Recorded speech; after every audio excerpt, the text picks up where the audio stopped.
I have wanted to record this video for a long time, and I'm actually more nervous about recording this than anything else I've recorded before, just because it's very personal, it's very private, and it's very present. So in the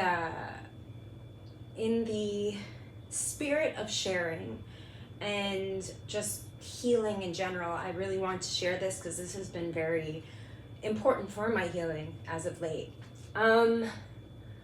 Basically, at the moment, I am celibate. I have not slept with a man. I know, yes, sirens, I know. I haven't slept with a man in months. And the reason for that is because the last relationship I was in was with a narcissist. And without going into the details of that, 'cause that's not the purpose of this, that did a lot of harm to me that I had to fix. And basically, since we fully broke up, ended things about 6 months ago, I just reevaluated a lot of things in my life. I had already began doing a lot of healing work, but I had already started cutting out a lot of toxicity, and then a lot of things unfolded. My aunt died. I went through a lot of things personally, and I recognized a lot of things. I actually finished writing a book called Clarity Reigns, and clarity literally came raining. So I had a weak moment. I got back into contact with the narcissist a couple of months ago, and we ended up seeing each other very briefly, and it was very jarring, the experience, but because I had been out of the situation for months, I saw it with clear vision. And it was after that that I realized that, maybe I should pull myself back from dating. Maybe I shouldn't even date, period. And maybe I should refrain from sexual relations with anyone. So getting into the habit of not reaching out to an individual that I might be seeing when I'm feeling a certain way, and getting past that to the point where I then, look at myself and look internally and decide to heal and remove those toxic patterns from my life, really took a removal out of the dating game. And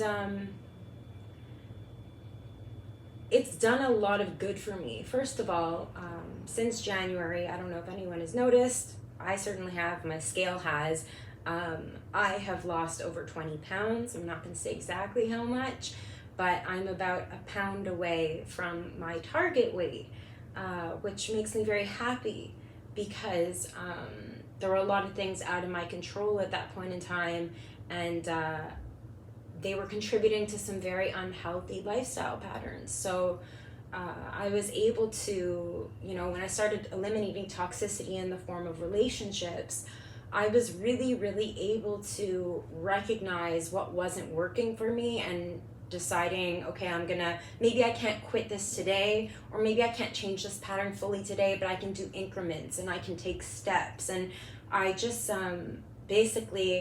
I just started instituting a lot of positive habits into my life. I started doing a lot of great things for my health. Nutrition was huge. I made a lot of changes to my diet. But mainly I just put self-care and self-love and my well-being first in every single sense. And because of the circumstances of my life about the decade prior, I had no choice but to really, really prioritize mental health for a long time. And then I put out a documentary called #MentalHealth, and I even mentioned in that documentary something about the next phase of my healing and how I'm really excited to embark upon that. And this moment that you see me in right now, this clarity, this sense of self and confidence and recovery, and this stage that I have gotten to is really overwhelmingly nice. It is not without challenge, it is not perfect, and it is not, it's not the end goal, but that life is about the journey, life is about the process. So basically, the reason why I wanted to record this is because I think that there's a lot of good that can be done from taking yourself out of the dating game, irrespective of gender, irrespective of who you are, where you come from, because basically, like, if you think about it, when we start dating in like adolescence or teenage years, you're looking for that partner for so long, but self-love is so important for absolutely everything that you do, for your entire experience, for literally every single word that comes out of your mouth, to exactly how you express yourself, communicate with others, how you receive love, how you give love. And you know, I just personally think that in order to put yourself first and to be able to love anyone else and to even give or live in service, you really do have to prioritize yourself. So with that being said, and in this new climate we find ourselves in, where Roe v. Wade has been overturned, and women's rights, reproductive rights, anyone who is capable of bearing a child's rights have now been threatened in the most visceral way.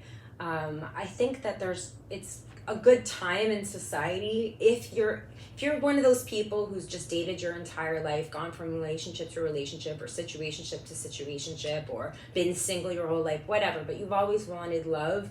I would really, really encourage you to look internally first, and to really explore who you are, what love means to you, and if that's reflected in your life.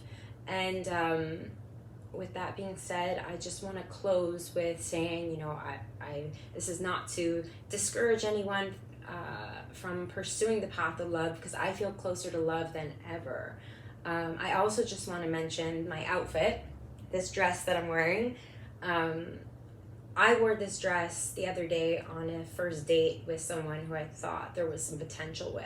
Now, when I said that I'm celibate, I mean, I'm not engaging with anyone sexually, but that doesn't mean that I've turned myself off from dating, and it doesn't mean that there's a set time of when I'm going to stop being celibate. I'll know when it's the right time, and that will be a private decision and maybe something I share down the road. But for now, what I wanted to say was, I went on this date with this guy, and I showed up in this dress, and instead of saying, "You look beautiful," instead of saying, "I love that dress," this guy who had never met me before said something about how I was so dressed up. We just went for coffee, right? It was a beautiful day. It was very sunny out.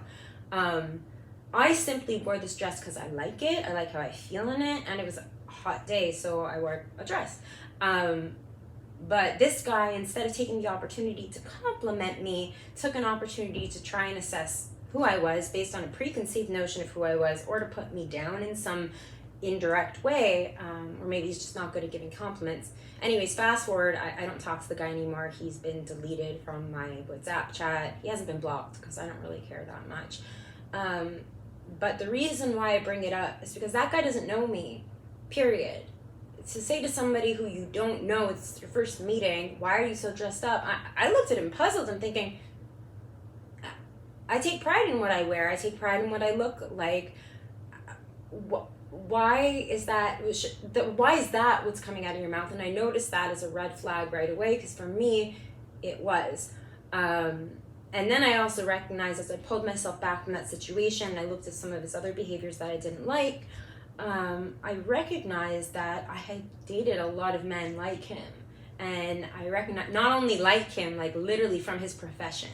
And I was conversing with a friend, and she literally said to me, without getting specific, she literally said, you know, maybe you should stop dating athletes.